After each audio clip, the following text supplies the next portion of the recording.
Hi, I'm Malika Bilal. Femi OK is on assignment and you are in the stream. Today, one person's disability is another person's drive. We talk to Paralympians and coaches about perseverance, prejudice, and what lies between.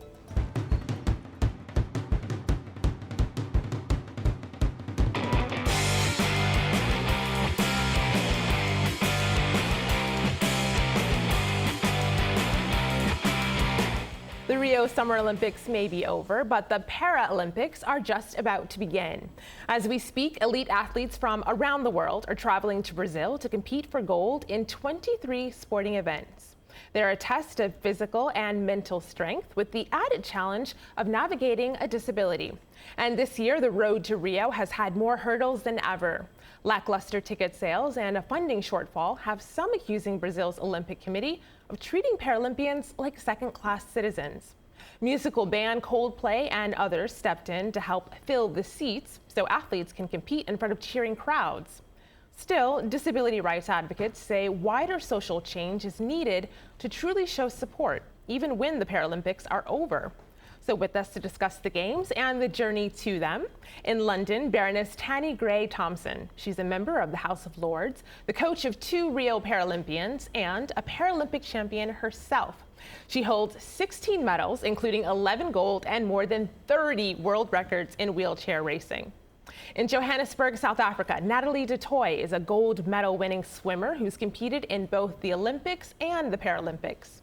From Loughborough, England, Liz Johnson is a Paralympic swimming champion with gold, silver, and bronze medals to her name. And in Rio, Erin Bauer is a correspondent for Around the Rings, covering all things Olympics and Paralympics. So welcome to the stream, everyone. I am in awe at all of you all. Liz, I want to start with you. We are now a week away from the start of the 15th Summer Paralympic Games.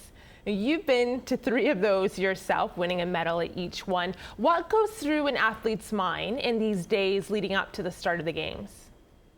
I think at this point it's just exciting. All the work has been done. You can't really do any more to make yourself any better, but you can risk getting distracted and messing it up. So this bit now, they're just chomping at the bit really to get the whole game started and show the world what they're capable of. What could possibly distract you? Lots of things. I mean, the Paralympic Games is a multi-sport event, and quite often a lot of athletes will only have ever been to their sport-specific competition. So there's a lot more people around to start with that you'll see. It's a lot longer program. I mean, for the swimmers, it's a 10-day meet rather than the normal 6-day meet. So there's that, and there's also just games rooms, a village. Normally you stay in a hotel. Normally, you know, you're in a van that's driven by a team manager, whether now you've got the transport mall to deal with, and there's so many different things that could distract you, but also can excite you. And I always used to find that actually it just added to the whole Games experience for me and made me realize just how special the Paralympic Games is. The thrill of it. So I want to show our audience what it's like to jump into that Paralympic pool. Take a look at this little short explainer video from the Paralympics Games themselves. Here you go. Competitors can start the race in various positions, standing or sitting on or beside the block, or starting in the water, depending on their impairment. Unlike in athletics, no prosthetics are allowed during competition. Swimming is open to athletes with a diverse range of impairments. They're categorised into 3 groups: physical impairment, visual impairment, intellectual impairment. So Natalie, you have competed in, let me get this right, you've competed in the 2004, 2008, and 2012 Paralympic Games in that pool. What goes into the training to make sure you're on top when it comes time to it?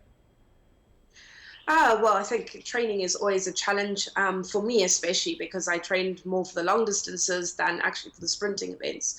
And I swam every event possible as well. So trying to concentrate on all the strokes, but just grateful to have a team that I did. You know, my coach had it planned out. And when you get into that swimming pool, you've got to know that you've done the work and be able to, you know, reap the rewards. Reap the reward. So as someone who knows a little something about that, Tanni Grey-Thompson, what is that like? You've heard 2 Paralympians there. What is that like for you? Because of course you've gone yourself, but you're also now a coach. Yeah, it's much harder being a coach than it is being an athlete, because I have no control over what my athletes do. You know, once they leave the warm-up track, that is it. So I think I was happier being an athlete. But, you know, it's an amazing experience getting to compete for your country in front of, you know, hopefully lots of people. I mean, the ticket sales in Rio have been disappointing. And, you know, we're hoping in the next few days that's going to pick up because, you know, I've competed in front of, you know, 10 people and I've competed in front of 85,000. And I absolutely know which I prefer, you know, and as an athlete, it's so much better if you can celebrate your amazing performances, if you can do it in front of a large crowd. So I want to know what you're telling your athletes. I have pictures of them here, so we all know who they are. We all know who to root for. This is Jade Jones. Photos from a meet in Paris. You see them there, posted on Twitter. Love the pink wheel. I'm going to tab over here. This is Jade in slow-mo. Take a look at this wheel. It's kind of incredible. It's on a track there. Explain, what are we looking at here? Well, there she's actually pushing about 22 miles an hour, which has been slowed down so that we can look at her technique. So she does a lot of fitness testing in the lab. Plus, you know, she's training 12 to 15 times a week. You know, we help her with her nutrition. We also believe work-life balance is really important. So she's also at university studying for a law degree. Oh my goodness. So, you know, it's pretty busy for her. And she flew out to Rio yesterday. She's there, she said she's really excited about the games. And, you know, there's so much as an athlete and a coach you have no control of. You know, the only control you have is how you compete. So, you know, the transport, the crowds, nothing, you can't do anything. So, you know, actually what we just teach our athletes to do is just deal with what's in front of you and perform the best you can, because you have once every 4 years to show what you can do at the Paralympic Games. Competing the best you can. I want to show your other athlete just so we're fair here. This is Simon Lawson. So he tweeted this in July. It's official. I'm going to Rio. Massive thank you to everyone that's helped me along the way. Here's what Simon looks like in action. You can see 2 Instagram pictures there. But one of those challenges, it could be, I would imagine it'd be a challenge, is shown in this tweet here. Expensive day at the office, he posted. Click right there. And he's showing his wheel. It looks like it might be busted. Can that happen on the track? And is that one of the things you worry about? Yeah, I mean, the equipment's pretty expensive. So, you know, the racing chairs, the frames are around $5,000. The wheels are $3,000 for a pair. So, you know, you've got to be careful. If you puncture on the road, you have to stop and fix it because, you know, I mean, some athletes receive sponsorship. I mean, we're really lucky in the UK. We have national lottery funding, which supports our elite talented athletes. But you have to get to a level to get that funded. So we're more fortunate than most athletes around the world that we have very good support for our Paralympians.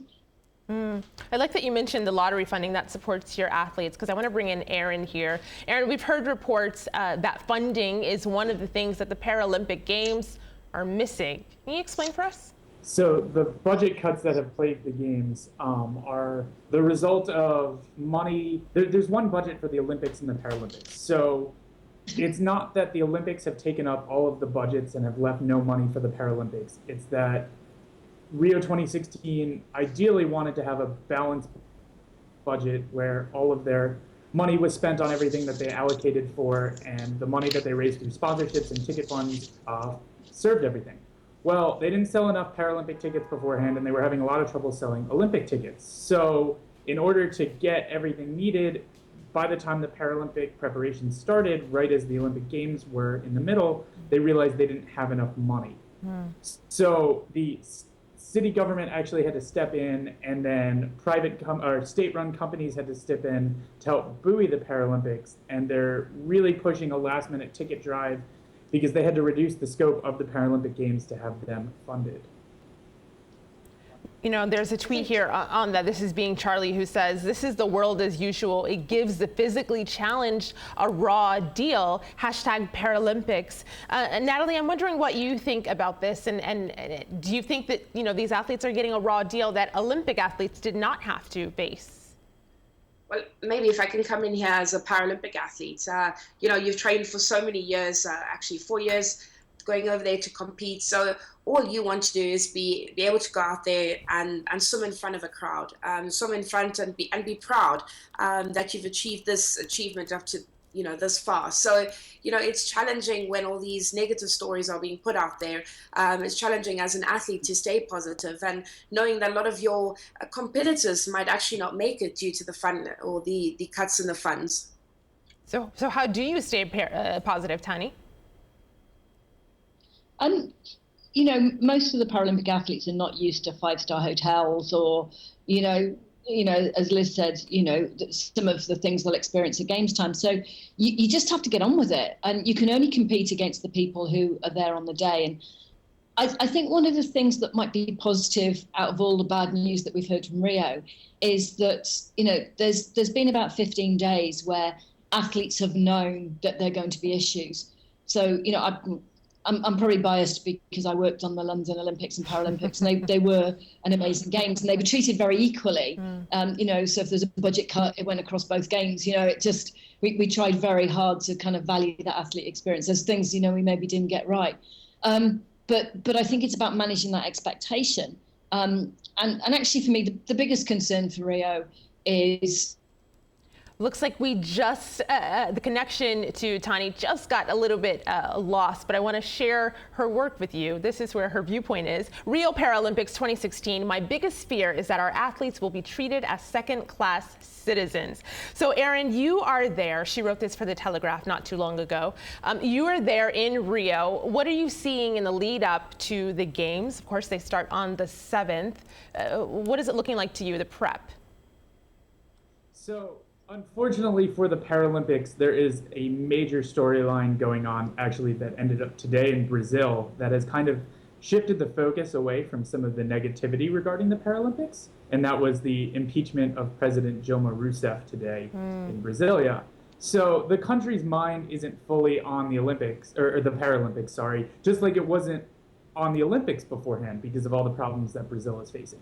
So I think once the games start, things are going to pick up because Brazil is going to do incredibly well in these Paralympic Games. The country has invested a lot of money into parasport over the last 5 years. They actually did better in some regards than the US at the 2015 Pan American Games, and Brazil is targeting a top 5 podium finish, which is something they didn't achieve during the Olympics. They were well down and not quite at their expectations in the medal count. So I think once the competition starts, Brazilians will see Brazilians do very well, and that will help buoy these games. And I think you'll see, like the Olympics, ticket sales will start picking up as the games go on. I like that you mentioned things are going to pick up. So I will say that people online are saying one of the ways that they can pick up is if there is more coverage of these games and the athletes doing incredible things behind them. So I want to share this campaign. This is from Channel 4, who will be there broadcasting. And this is an ad they're running called We're the Superhumans, excuse me. Take a look at this. Take a look, what do you see? 133 pounds of confidence, me. Got the feeling I can do anything. Yes, I can. Something that sings in my blood is telling me, yes, I can. I was just born today. I can go all the way, yes. I can. I see some of our guests smiling at that, and I am in awe watching it. I mean, it is incredible, but I think one thing it has sparked for people online is we're not all superhumans. This is a video comment we got from someone who took issue with the campaign and the message behind it. This is Natasha. Liz, have a listen to what she had to say. The narrative that gets spoken about is that, if you work hard enough, you can overcome your disability and achieve something amazing. And it's not talked about in the same way that we talk about this in terms of most Olympic athletes. We're not talking about Paralympians as what they are, just exceptional athletes and exceptional human beings. They're held up as something for everyone in the disability community to aspire to, if we just worked hard enough. And we wouldn't compare any average Joe on the street and say if you worked harder you could be Usain Bolt. Liz, when I see Usain Bolt run on the track, I know there's no way I could be him. But do you think that the ad that we saw before this, is it giving that message to people with disabilities that this could be you?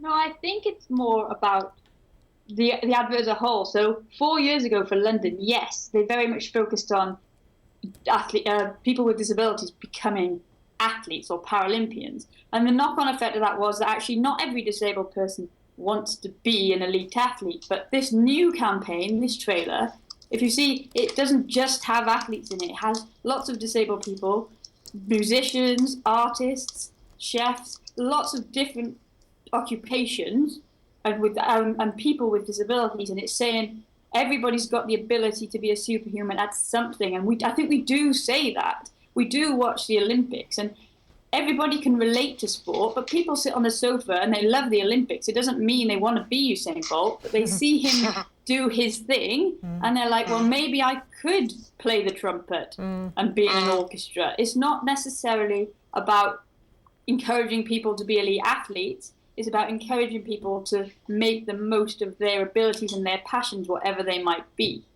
I think. So I agree with Liz there, and I think something that's been very important is I've taken part at the Olympics and the Paralympics, and for me, completely different games. And depending on what your disability is, you might be able to keep up with those able-bodied athletes. But for those that don't actually have or that have more serious disabilities, actually would struggle. And it's really unfair to say to people, you can achieve and aspire to be an Olympic athlete or an elite athlete at the Olympic Games, or in able-bodied. So I know that the UK specifically have really gone on a drive for the disabled athletes to really step up and step up. I mean, go out there. They put funding behind it, and really just treated them as human beings, and nothing less than those of the able-bodied. So it's more about the equality than actually, it's you have to reach for the able-bodied Olympics or the able-bodied athletes. And linking that to relatability, because that's something you both mentioned, I want to share with this campaign with you. This is from Vogue Brazil. And Aaron, maybe you can weigh in here because you are in Brazil and have been there for the past year. So this was Vogue's attempt to share the relatability of Paralympic athletes. They took 2 supermodels and they photoshopped them to look like they had disabilities, instead of actually, showcasing people who were Paralympians. This is what our community thinks about that. This is Hin. She says it might have been better to photograph actual Paralympians instead of not actual Paralympians to showcase Paralympians. A little meta right there. Aaron, how did this go down? I don't know how that campaign went down specifically, because I am an American living in Brazil. But you can definitely tell there is still a huge stigma regarding people with impairments here in Brazil, and they're doing everything they can to push the Paralympics. Liz, how did it make you feel? Well, my partner is a Brazilian swimmer, and I know that the Brazilians have a lot of successful athletes, specifically the swimming team, but also in other sports. And they've got plenty of athletes that they could have used. And I've seen ad campaigns that have been used by various sponsors, whether it be banking or health companies. They have used their Paralympians a lot, and they have a lot of road shows. So it's a little bit disappointing, I guess, that they didn't choose to do that this time around. But I think that's just an example of how the Paralympics is still it's a movement that's growing all the time, and the understanding varies from country to country. And whilst their Paralympic team are actually very well supported, and they're very successful, obviously that message hasn't yet reached the wider society and the wider community in Brazil. But to be honest, that was similar to Britain a long time ago. And it only actually got better once we won the bid for London 2012, and once our bid team made such a good attempt at showcasing disabled people for what they can achieve. So hopefully we'll see that then have a knock-on effect within Brazil, and then whoever hosts it, and then Tokyo, and so on and so forth. And we'll just see this Paralympics. That's an interesting point, and I like the point you raised about it potentially having a knock-on effect. This is what Kathy Wood thinks. She covers the Paralympics. She says the Paralympics change perceptions about disability and the boundaries of possibility. So I want to share with our audience a video from not too long ago of one of our guests perhaps doing just that, changing perceptions and the boundaries of possibility. Take a look at Tanni Grey-Thompson here. Racing's amazing because it's speed, it's fear. If you're on a road race, you can be going downhill at 50 miles an hour, 2 foot from the ground, and your brakes don't really work. It's exhaustion, it's elation, it's so many different things all wrapped up together. And if you're competing on the track, that can happen in 20 seconds. It's the most amazing feeling.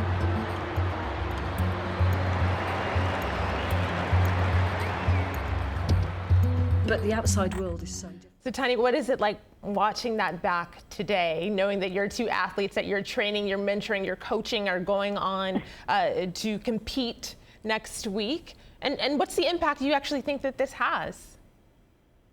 It's slightly weird watching myself compete. I've been retired for 9 years now and now work in politics and work much more around disability rights and trying to get the public to understand that, disabled people can contribute to society too. So I think, the Paralympics can send out a really strong message of achievement. But as Liz said, just because you're disabled, it doesn't mean to say you want or can be a Paralympian. It's the same if you're non-disabled.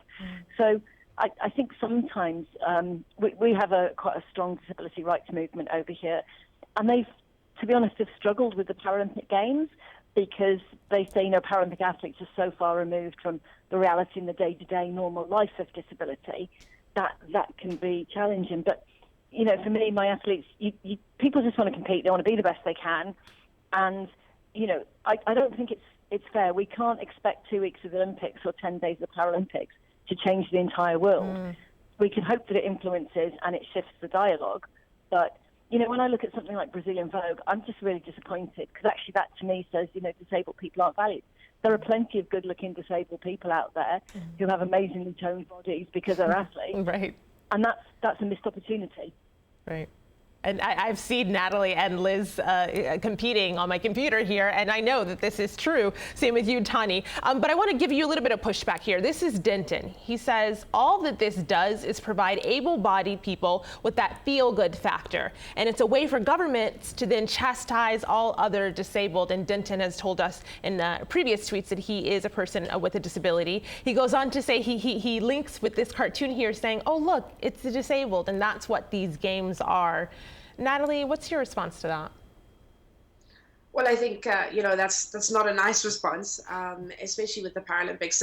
And actually, when I was in Beijing, it wasn't just about going to the Paralympics. We actually did quite a lot of work on the sidelines, going from the Olympics as well into Paralympics because there were 2 of us that were competing. And literally, you're in a nation or you're amongst people in a nation that would hide their disabled people. So for us, it was quite challenging, but it was also an eye opener for us and how to take that education further. So for me, it's not to see it as able-bodied people or disabled people. It's everybody going for the same goal, the same dream, whatever their dream and goal is.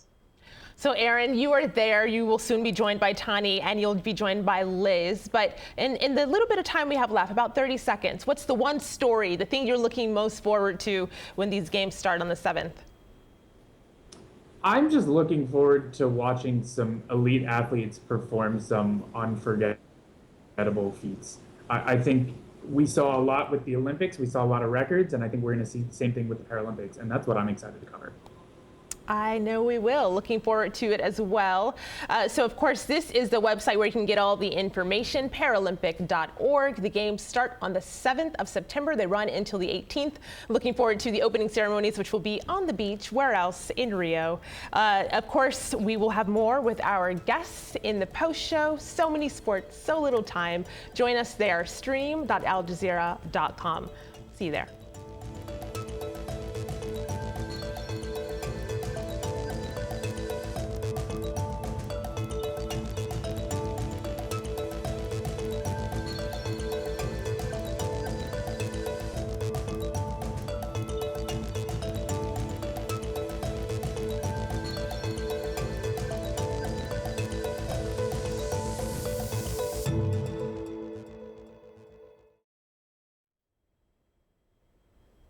If you're watching this, you're online with this stream. We're talking about the Rio 2016 Paralympics, and we're going to get right back to that conversation with a video comment we got from a Paralympian. This is Cristela Garcia, and she took time out of her practice or training to leave us this comment. Here's what she had to say. To me, the word disabled is kind of a concept that people use to try to put people who are maybe not quote unquote what they would consider to be normal in a box, and I'm blind. To me, it's just who I am. It's a characteristic. I have black hair, I'm an athlete, I'm a female, and I'm blind. So I definitely feel like I was raised in a family who taught me to always believe that I can do whatever I want to do and to turn any perceived weakness that society might have about me into my biggest strength. So if people think that I can't do something because I'm blind, then I try to find a way not only to do it, but to do it twice as good as my sighted counterparts. Being twice as good. Now, she's the only blind woman on the 2016 U.S. Paralympic judo team, and she's been training with the Blind Judo Foundation. Liz, that comment about having to be twice as good, can you relate to that? Is that true in your experience? Yeah, for sure. I remember when I was growing up, I remember my mum saying that she was harder on me than she was my sister who doesn't have a disability, because back then she was like, people don't understand it. So even though you know and I know you can do whatever you set your mind to, you're going to have to be better than everybody else to overcome that lack of understanding and prove to them that you're good enough for the job. And so it is being twice as good shouldn't be necessary, but it is almost to bridge that gap of lack of understanding from those people, because that's all it is a lack of understanding. I want to share this tweet from Hannah McFadden, who's on the USA team in Rio. She says, I would say my endless amount of positive energy. It doesn't matter what time it is or if I'm tired, I'm always ready to go. So that's what she has to bring to these games.